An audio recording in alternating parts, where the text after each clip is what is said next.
하고 기도드리겠습니다. 주 여호와여,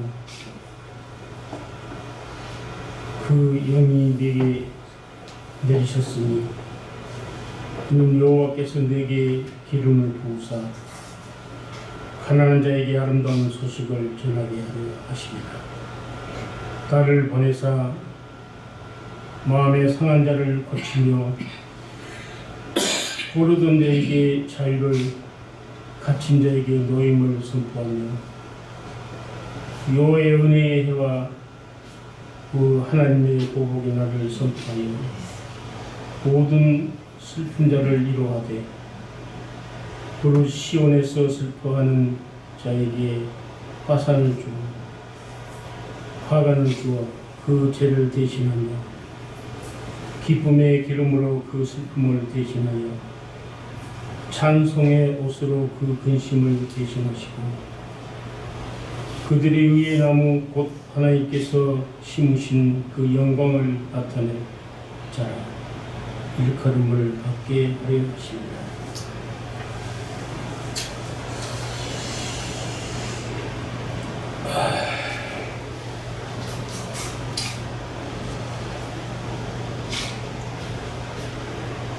아버지 하나님, 찬양을 드립니다. 주님 앞에 복합을 깨뜨린 여인처럼 젊음을 드리고 물질을 드리고 자기 생명을 다하기까지 은혜를 받은 모든 것을 다 내온 그 향기가 하늘을 돌아보지만 현재도 주님께 드려지는 마음이 상한 자, 포로된 자, 갇힌 자, 눈먼 자, 묵힌 자, 눌린 영혼들이 교회를 통해서 고침을 받고 자유를 얻고 노임을 받아 그날 그곳에서 형제와 얼굴과 얼굴을 대하면서 기뻐할 그 모습을 수만 가운데 바라보며 참으로 감사합니다. 이런 일을 사람의 계획이 아니고 오직 창조하신 하나님께서 계획하시고 주님으로 말미암고 주께로 돌아가는 그분께 영광을 돌릴 뿐입니다. 아버지 하나님, 이 영광이 교회를 통해서 나타날 때 하나님도 기뻐하시고 또한 먼저한 형제도 기뻐할 것을 저희들이 바라볼 때 참으로 감사합니다. 오직 남은 이 향기를 저희들에게 맡겨 주셨사오니 저희들이 이 길에서 자로나 오르나 흩어지지 않게 하시고 온전히 향기로 남겨놓고 간 이 사실 가운데서 계속적으로 이어지는 이 모습을 형제가 바라보고 또 하나님이 바라보면서 얼마나 기뻐할 것인가를 생각할 때 감사와 찬송을 드립니다. 모든 것들을 하나님께 영광을 돌리며 감사하고 예수 그리스도 이름으로 감사하며 기도를 드립니다. 아멘.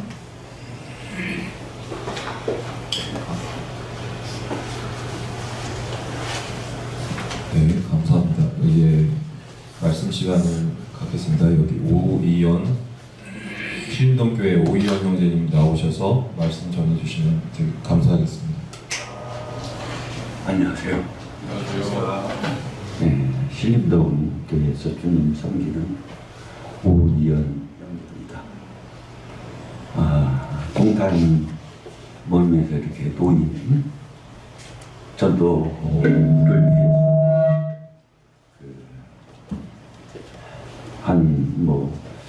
정확한 건 아니에요. 제가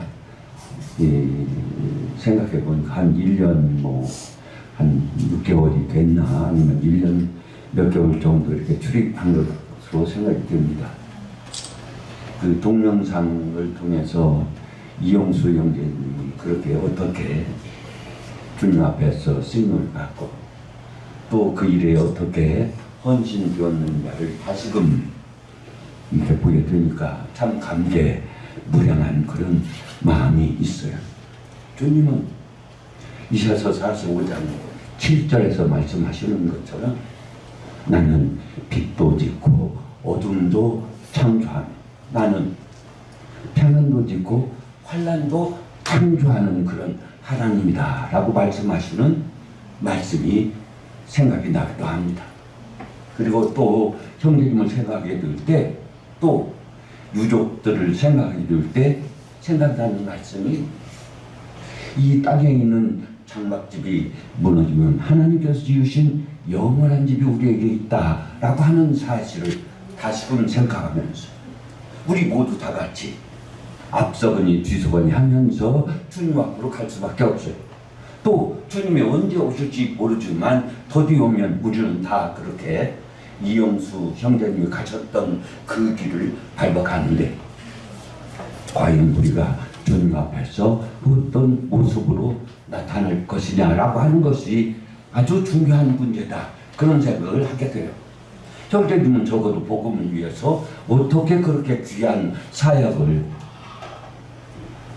자기 가족도 어느 경우에는 잘 돌보지 못할 만큼 그렇게 치심하셨다. 이런 생각을 할 때 믿음 안에서 복음 안에서 훌륭한 형제님이다. 먼저 그렇게 말씀을 드리고 싶습니다. 시편 115편으로 함께 가보도록 하죠.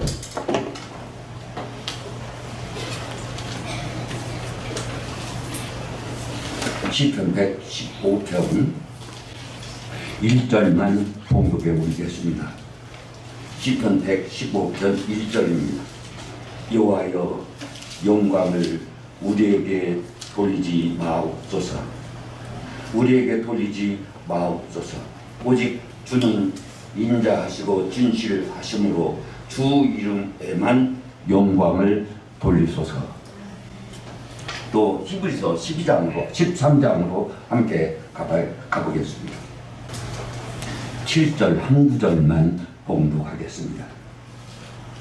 하나님의 말씀을 너에게 일러주고 너희를 인도하던 자들 생각하며 그들의 행실의 결말을 주하여 보고 그들의 믿음을 본받으라. 저는 형제님을 생각하면서 이 말씀이 생각이 났어요. 형제님이 어떻게 믿음의 길을 달려가셨는가, 특별히 복음으로 영혼들을 어떻게 그렇게 사랑하셨는가. 그가 권부하고 가련하고 갓난하고 여러 가지로 어려울 때 그 괴로워하면서도 이 전도 집회에 참여하고 어느 경우에는 너무나 아프니까 고개를 그냥 그 책상 앞에 숙이고 이렇게 내내 계시다가 끝나면 사회자로부터 올라오셔가지고 복음을 정리하면서 그 밝은 웃음을 제가 볼 때 저는 그 사도행전에서 나오는 스데반이라고 하는 사람이 스데반 형제님이 생각이 났어요.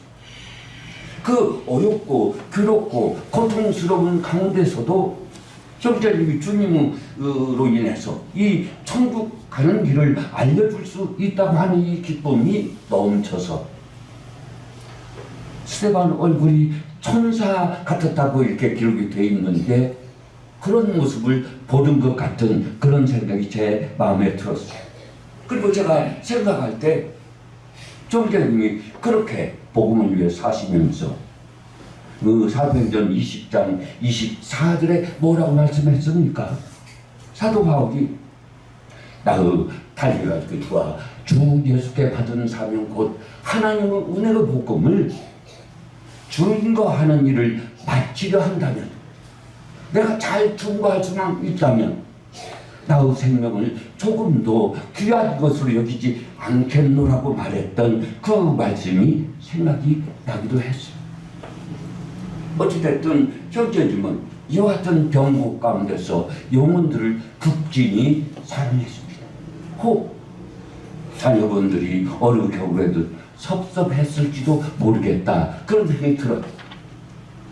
제 자녀들이요 제가 교회를 사랑하고 교회에 관해서 너무나 열심을 내고 그래서 그렇게 보였는지 모르지만 어렸을 때 우리 자녀 중에서 그런 말을 해요. 아버지는 우리들보다 교회를 더 사랑한다. 주님을 더 사랑한다고 이런 말을 제가 듣기도 했었던 기억이 납니다. 어쩌면 형제님께서도 그랬을지 모르겠다 하는 그런 생각이 들기도 해요. 이번 중에 몸이 불편하고 괴로울 때 제가 형제님을 통해서 들었어요. 형제님이 퇴원하고 나서 이제 저하고 대화를 하다 보면 그런 말씀을 하시고 내가 너무나 몸이 괴롭고 아파서 죽겠는데 주님이 주시는 그 열심이 이 속에서 주님이 말씀하셨다는 거 멈춰놔라. 유독하고 어려우니까 이인실에 들어가 있으면 거기 유독한 환자들이 들어옵니다. 그러면 그 형제님이 너무나 아픈데 주님이 이 속심령에서 전도하라고 이렇게 말씀하신다는 겁니다. 그러면 자기가 주님의 은혜 가운데서 주님의 은혜의 복음을 생명의 복음을 증거하게 될 때 주님의 오른손의 역사가 일어나고 하는 이런 것을 나는 여러 번 그렇게 목도했노라. 그래서 영숙에서 구원의 소리, 기쁜 소리가 넘쳐났던 이 같은 것들을 간증으로 제게 얘기했어요. 저는 그 형제님을 좋아할 수밖에 없었어요. 그래서 제가 이 집회에 계속해서 나오면서 형제를 위해서 기도하면서 그렇게 지금까지 지내왔어요. 그런데 형제님이 결국 그렇게 선언했다는 말을 제가 들었어요. 형제님이 나 이제 아무 종로를 하지 않겠다. 내가 주님의 종이지 내가 이 아무 종이 아니다. 그래서 나는 이제 주님이 데려가면 가고 주님이 계속 주셔서 이 복음을 위해서 노인 전도를 위해서 수고할 수 있도록 그렇게 해준다면 제가 살아서 복음을 증거하는 일에 최선을 다하겠다 이렇게 말씀하시는 걸 제가 들었어요. 그때 제 마음 가운데 단순하게 어쩌면 주님이 형제님을 살려주실지도 모르겠다 그러면서 생각나는 말씀이 있었어요. 빌보서 2장이던가요? 거기 1장이네요. 거기에 그런 말씀이 있습니다. 나의 간절한 기대와 소망을 따라 아무 일이든지 부끄럽지 아니하고 오직 전과 같이 이제도 온전히 담대하여 살든지 죽든지 내 몸에서 그리스도가 존귀되기를 원한다 라고 하는 두 말씀이 제가 생각이 났어요. 자 그렇다면 이제 풍력이 풍성하신 우리 주님께서 형제님이 저렇게 마음을 결정하고 이 죽음과 삶을 넘나드는 이 같은 과정 가운데 나는 주님이 살려주는 이 복음을 위해서 더욱더 헌신하려 그러나 만일 주님이 나를 데려가신다면 나는 가겠다. 이제 나는 병원에 다시 입원하지 않겠다. 라고 선언했다고 하는 그런 말씀을 제가 듣기도 했어요. 그리고 그날에 제가 생각이 드는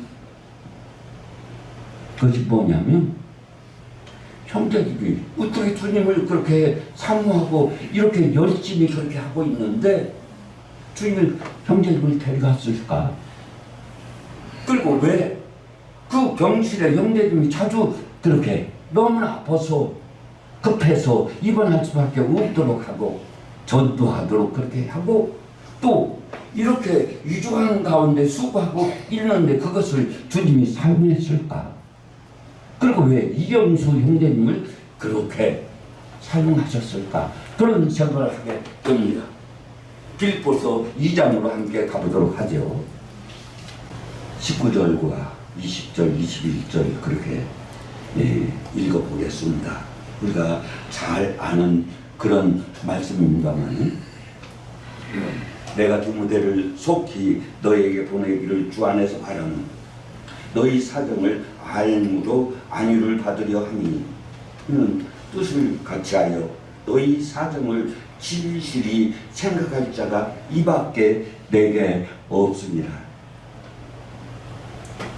그들이 다 자기 일은 구하고 그리스도 예수 일은 구하지 아니하들. 여기 이영수 형제님이 생각이 났어요. 어쩌면 주님 앞에 거기 병실에 투입할 수 있는 그런 위경 가운데 있어야 될 사람이 어쩌면 여기 이 사도 바울이 내게 디모데밖에 없었다 라고 하는 거예요. 빌립보 교회를 위로하는 안위하는 이와 같은 일을 위해서 내가 쓸 수 있는 사람이 디모데 위에 없었다 이렇게 말을 하고 있는데, 생각해 보세요. 사도 바울에게는 동력자들이 도로도로 많이 있었습니다. 그럼에도 불구하고 이 일에 관한 디모데 위에 사용할 수 있는 종이 보이지 않았다. 뭐 이렇게 말씀을 드려도 되겠다 하는 생각이 들었어요. 형제님이 그렇게 괴롭고 그 암으로 인해서 고통할 때 그 병실에 위급한 환자가 오는데 누가 그 병실로 들어갈 수 있겠습니까? 어쩌면 주님께서 많은 일꾼들이 있지만 그때 그 당시 사용할 수 있는 일꾼은 고 이영수 형제님 외에는 없지 않았을까? 그런 생각이 문득 들기도 합니다. 그래서 저는 이 자리에서 주님이 영광을 받으시고 이영수 형제님은 그 신령 그가 섬겼던 그 같은 사역을 통해서 우리 주님이 존귀 되기를 원합니다. 그래서 시편 115편에 있는 우리에게 영광을 돌리지 아니하고 이영수 형제님에게 영광을 돌리지 아니하고 오직 우리 주님이 영광을 받으시는 이와 같은 추모 모임이 되면 좋겠다 하는 생각을 가지고 말씀을 먼저 봉독했습니다. 빌립보서 4장으로 함께 가보죠. 이 말씀만 보고 마치도록 그렇게 하겠습니다.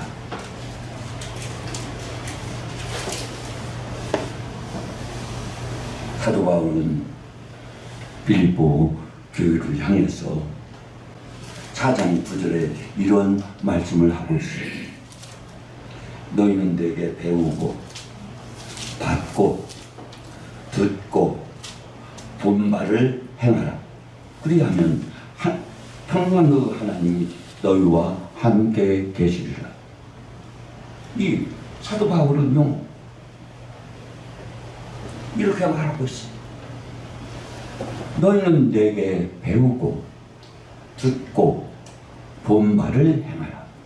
이게 어느 벽에 복음 안에서 이영수 형제님이 어떤 길을 갔으며 어떻게 전도에 열심히 했으며 뭐 병점역에서 커피 봉사하시면서 그렇게 영혼들을 위해서 헌신하는 그런 삶을 살았던 것처럼 이런 것들이 본이 우리에게 되어서 그리스도 예수 안에서 우리가 이 복음 위해서 함께 동력으로 수고하는 것, 이것은 굉장히 중요한 일이다.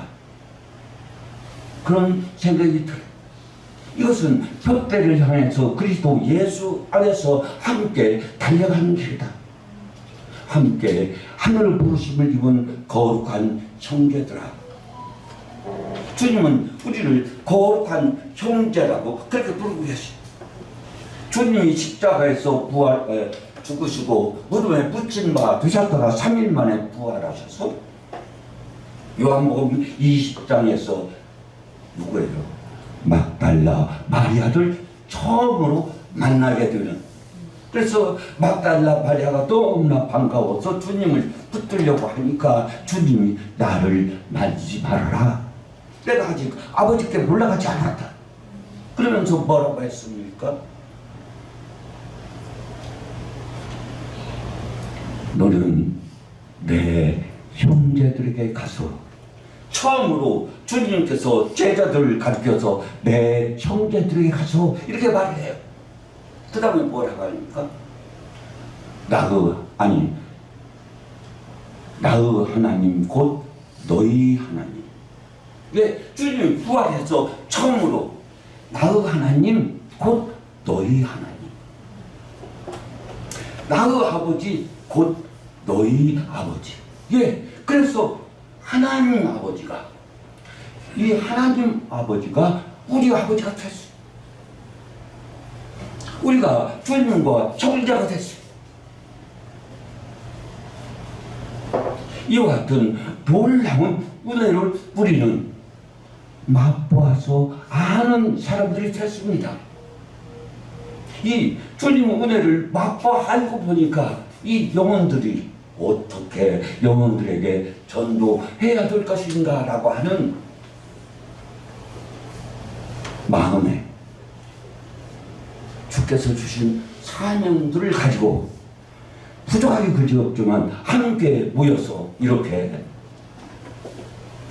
아직 주 예수 그리스도를 알지 못하는 이런 분들에게 전도를 함께 하고 있는 것이 아닌가 라고 생각해 보면서,